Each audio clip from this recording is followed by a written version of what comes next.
presentation. We will discuss our research question: how can we influence people's lifestyle towards being more sustainable by creating constant awareness about the risks and consequences of mining? I hope you already had a look at our posters. Well, if not, they are here and here. First, our structure.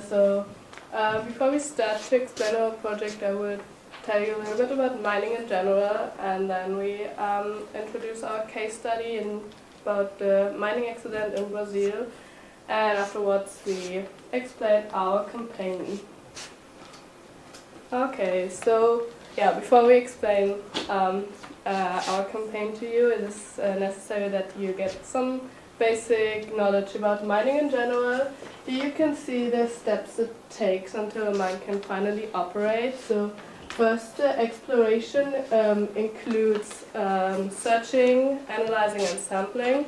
So you have to look and find a place where minerals are concentrated. Or metals are concentrated under the Earth's crust.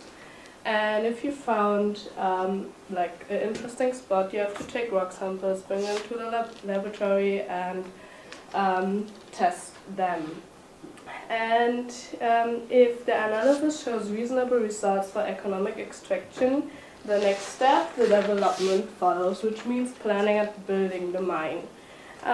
But there is no guarantee a mine will open, even with legal permissions, and the decision is based on feasibility studies, including environmental requirements, transport and safety aspects, waste disposal, capital required, budget, cash flow, cost and profit, and it also includes a plan for the closure. And these two steps take about 10 years, and then the real extraction follows, so mining the metals. And metals, non-metallic minerals, and fuels are mined. And after the closure, an extraction of mine can take up like 100 years. And after the closure, the place where a mine was needs to be redeveloped to a more natural environment. And the companies need a realistic plan before they open the mine. But it is really hard to tell how the area will be destroyed in like 100 years. So, and now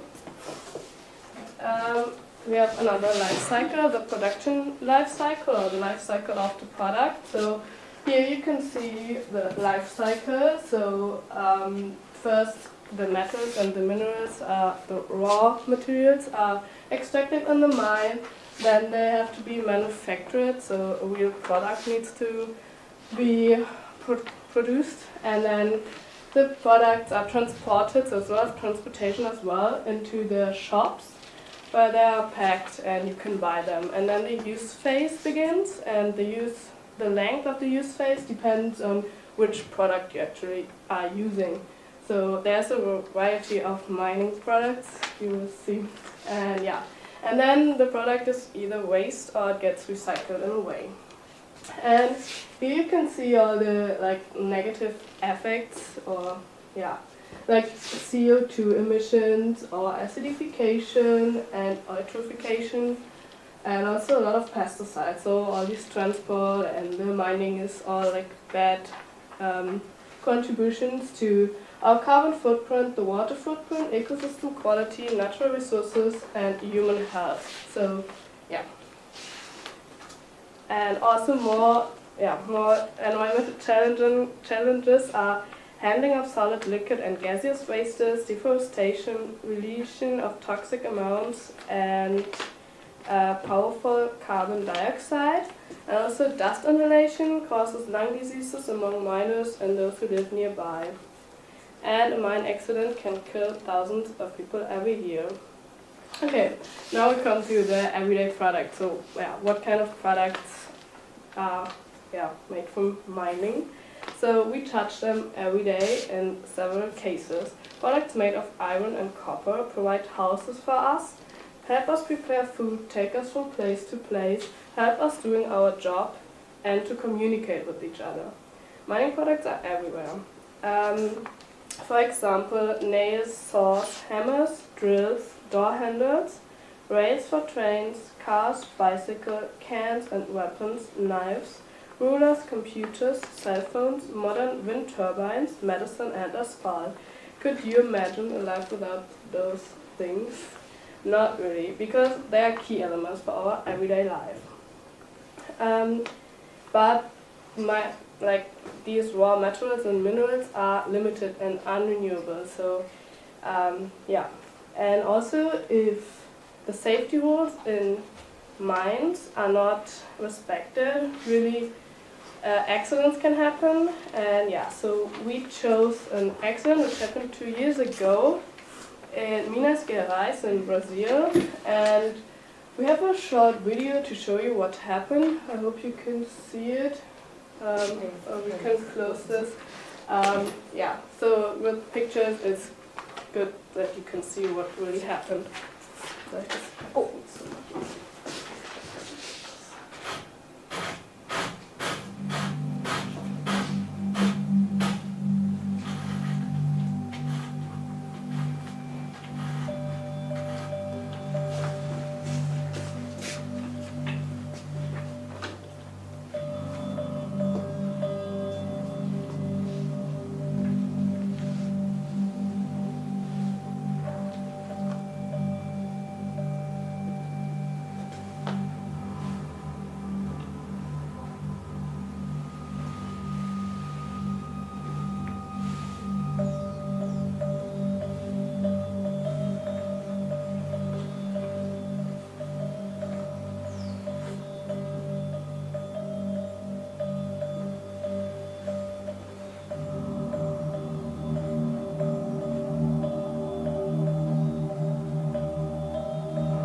So, oops.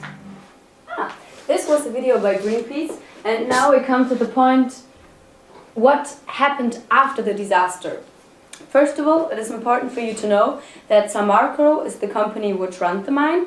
It's a joint venture company between the two biggest mining companies in the world, with origin in Great Britain and Australia. And after the disaster, a Brazilian foundation called Poemas stated that the disaster relied on two important factors. The first is the disregard of the state's controls and permissions, and secondly, a failure in the company's maintenance of the dam and building the construction higher than the permitted level. What is really striking is that already 2013, which was 2 years before the incident happened, a report was published by the Ministerio Público of Minas Gerais, warning the company that the dam might collapse due to the typical rainfall in the region. So this report proves that both sides, either the state authority and the Samarco company, have been aware of the possible risks and errors in the construction that might lead to a collapse. But they didn't react appropriately in the situation, because nevertheless of this report, Samarco received the operating license from the responsible authority. The Brazilian federal government neither required nor did Samarco prepare an appropriate disaster response plan nor financial endurance. What I personally consider as the most striking fact is that in the whole mining nor in the surrounding villages were any kind of warning system installed, for example sirens in case of a collapse. So the emergency plan planned by the company was to call the inhabitants via telephone in case the dam will break. A fun fact beside is that the warning period, which is the period of time, the time slot between when the dam collapses until the huge mud wave reaches the first villages, was calculated by approximately 11 minutes, which seems pretty short for me to call every single inhabitant and warning them to leave their house. after the dam burst, the Professor Maria Goyeno claimed that the federal and state government authorities tried to shrink their responsibility concerning the dam burst by not clearly stating what controls actually being carried out during the mining. And on the other side, Samarco vehemently rejected that they have been aware of the possible risk and consequences of the dam burst before. So they denied that there is a direct relationship between first the dam burst, then the mud lavine, which is contaminated by heavy metals, and the relationship to the high pollutant levels of the River Dosse and the surrounding rivers. Nevertheless, it was the Ministerio Público Federal as well, which accused the company and sued them for a compensation payment for $41 billion. As a result, Samarco announced that they will cancel all salary payments and all delivery payments in order to be able to pay the penalty. What happened afterwards is really obscure, so nobody knows whether they had to pay or not. But what is known for sure is that the Samarco company was accused again concerning their responsibility. However, the criminal proceedings were suspended already in August 2017 due to procedural reasons. Samarco themselves founded a foundation called Renova, which is specified on the compensation and the recoverment of the area after the dam burst. However, this foundation is harshly criticized, for example by professors of the Missouri Authority. One professor is called Felipe Fernandez, and he claims that the 43 programs, which are visualized really professional on the Renova's website, only exist online. And he claims that in reality nothing happens to recover the area. Furthermore, they state that the Renova only wants to get rid of the problems as quickly as possible. They want to mute the people with some money, and furthermore they want to let Samarco retire clean from the disaster afterwards, like with a clean image. Like the most absurd fact about the Renova Foundation is that the guilty party, like the Samarco party, themselves are analyzing their own crime, and in this analyzation process they are suggesting compensation offers to the Brazilian state. So this is highly unreliable and of course biased. This is also why the Brazilian judiciary invalidated the reparation contract, including Renova, for example, because it devolves the victims which suffered from the mud waves, but somehow the procedures of Renova are still implemented. In the end, the people suffering from the disaster get supported by civil movements or societal organizations, whereas it is very, very blurry and hard to find out whether the government of Brazil really pursues the punishment of Samarco, and if the victims get sufficiently defended and supported by the state. Directly after the incident, the world media was full of articles about it, and global and local non-profit organizations have been working on helping the victims and reducing the consequences of the disaster. For example, volunteer scientists of institutes analyze the water quality of the River Dosse, which is like the biggest river and water source for all the surrounding villages, or they analyze the environmental effects of the mud wave. We found out that now, 2 years later after the incident, the public has forgotten about it, even though it is very far from being solved.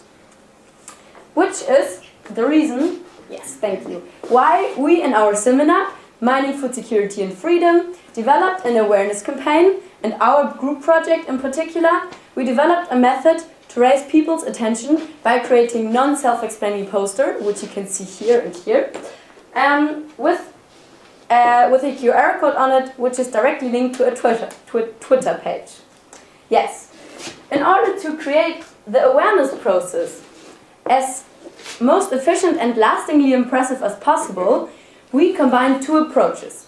First of all, we have the media-to-person approach, in which we focus on the distribution of awareness. So we used poster, we created a petition, and created in Twitter archive. You can see like when we talk about the media to person approach on this emoji, so you know, so you can follow better what we're talking about in the moment.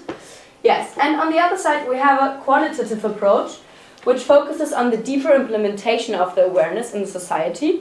Therefore, we set our methods like interviews, surveys, and information events. Last but not least, we have to define our target group. Like our campaign addresses a group age of people from approximately 16 to 50, because we consider this group age as commonly familiar with the use of internet and social media. And furthermore, we believe that they are the most willing to reflect on their impact on society and environment. And like at the last point, they are the most flexible ones to also change their lifestyle towards a more sustainable one. Okay, so now we come to our first method, our non-self-explaining posters. You can see them here and here. And we designed posters to create awareness. How? We designed these non-self-explaining posters with no information and facts on the poster itself. Instead, it shows shocking pictures and images and provocative statements and questions. By not explaining what the posters are about, we create the necessity for people to inform themselves about the topic. We believe that this way of gaining information is more effective and on a more personal level by simply reading facts on a poster. There's a QR code, as already mentioned, on the posters, which lead to our Twitter website. And yeah, this kind of posters include the risk that people just walk by and don't get any information. But the ones who stop and have a really a close look at the poster, they will inform themselves, and we think that we reach the people more effectively. And it is true that if you look at something and have to inform yourself about it, it is more likely that you will remember the information. And we have a short video again to show you how our method works.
And yeah, we also hung up our posters in Leuphana University and Lüneburg, and yeah, we have really a little cooperation with Greenpeace, because we called them and talked to them and asked if we can use their pictures. So pictures you can see are actually from Greenpeace. Yeah. Now coming to the QR code on the pictures we already talked a lot about. After the presentation, we want to invite you to test it and to visit our Twitter page. Yeah, so we place them directly on the poster in order to facilitate the process of self-information. And we use Twitter because we asked us how can it be possible that we as consumers feel this separated and disconnected or distanced to tragedies which happen in Brazil in our usually highly connected and globalized world. Especially if we personally have an impact on the industry over there by our consumption. So therefore on Twitter we created, this is a screenshot of our website. On Twitter we created an archive which is full of consumer tips for everyday life. We place a lot of information about mining in general, and of course facts about the disaster of Brazil. So our general overall aim is to show how easy it can be for Western society consumers to adapt our lifestyles towards a more sustainable one. And at the same time, the desire to make a change each person by the created awareness. We believe that the reduction of mining is environmentally seen and socially seen the strongest development towards sustainability, as we heard in the introduction, mining is based on a non-renewable source. So in order to present a way for everybody of you to contribute something, we intentionally combined like the local exhibited printed media in form of our posters with the worldwide connected web Twitter platform to make sure that our information has a wide reach and at the same time is anchored really deeply in the viewer's mind due to our posters. So generally we can say that we wanted to use globalization for our benefit in order to distribute our tips wider and engage people to discuss on them. Yes, coming to our next method is the petition. We created a petition and to demand for compensation directly from the Samarco company. So we addressed the petition directly to the president of Samarco company. We hope that this has an effect, so please cite it if you want to. But the overall goal of the creation of the petition was also the awareness on different levels. So we believe by informing people through internet, social media, personally, or per telephone to contribute their signature in order to change something in general, to unite, to change something bigger, people's interest get raised automatically. Okay, so in addition to our media to person methods, we already used person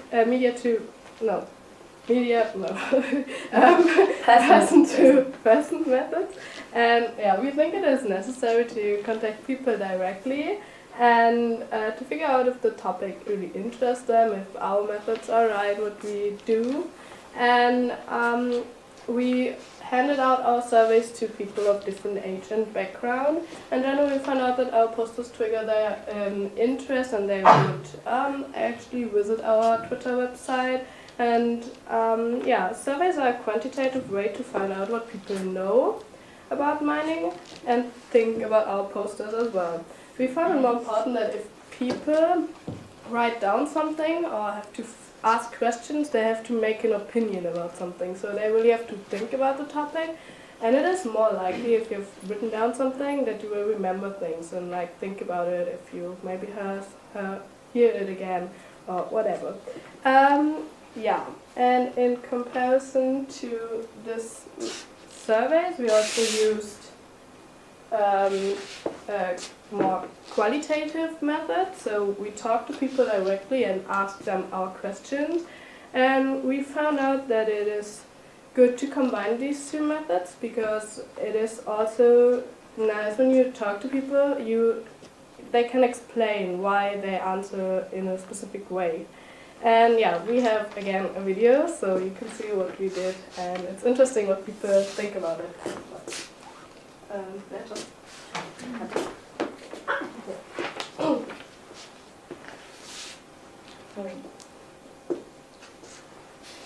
Actually, yes, I would, because I think it's a very shocking picture, and I was wondering if I am included in the we, and what is it about?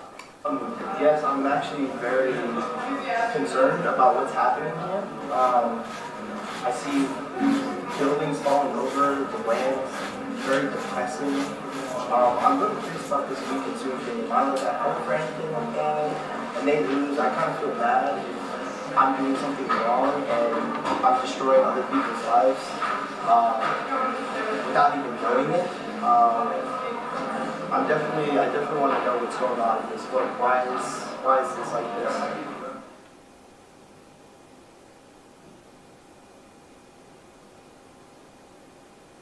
Ja, auf jeden Fall, weil durch das Plakat hat man viel mehr Bezug dazu, was die Auswirkungen sein können von Mining. Und mit nur Fakten, wenn man auf dem Plakat das sehen würde, hätte man gar keinen Bezug dazu, wie das denn, was die Konsequenzen daraus sein könnten.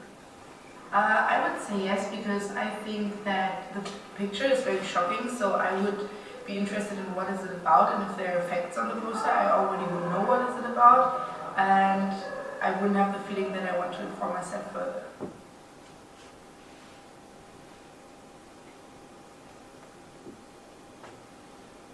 I think it impacts my life a lot. I have a lot of things that come from mining. So, for example, iron. There's a lot of iron in my house. Cell phone. I use tools. I buy tools that are made from iron or from other products that are being mined throughout the world. And I don't really think much of it, other than that I use it a lot. Einen großen Einfluss auf mein tägliches Leben, allein die ganzen Elektronikartikel, die seltenen Erden, die drin sind. Und man kann sich ja schlecht davon verabschieden, weil es läuft ja gar nichts mehr ohne die seltenen Erden. Und Eisen spielt auch eine große Rolle. Es ist, ich glaube, in jedem Haushalt ziemlich viel vorhanden. Es werden auch große Gebäude daraus gebaut. At first thought, I would say it's not part of my everyday life because I don't think about it that much. But of course I'm using a smartphone, so I'd say it's a part of my everyday life. But I think, for instance, people who eat a burger, they don't think about the cow.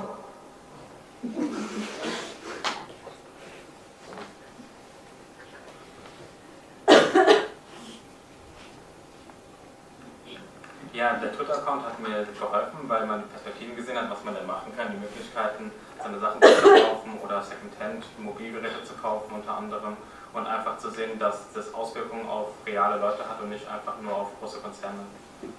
I would say yes, because I never thought of it before, but how easy it could be to adopt it to my everyday life. But on the Twitter account, they had so many cool tools that made it so easy, so I'd say yes, I would change my everyday life now. Yes, I do. I follow the Twitter account, and they give me so many different tips on how I can improve on changing my output of resources that are used in mining and so forth. I think that some of the tips that they use can actually be a really positive change on the world, and it makes me actually think more about what's happening here in the country of Brazil, how I can be part of the solution.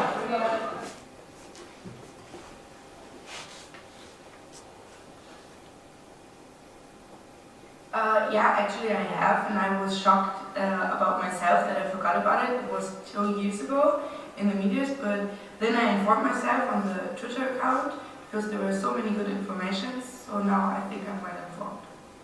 Nein, ich habe noch nichts vor der Katastrophe mitbekommen, aber es schockiert mich, dass so ein großes Ereignis noch nicht irgendwie große Wellen geschlagen hat und dass es keine öffentliche Empörung darüber gab. Yes, I heard it through a friend.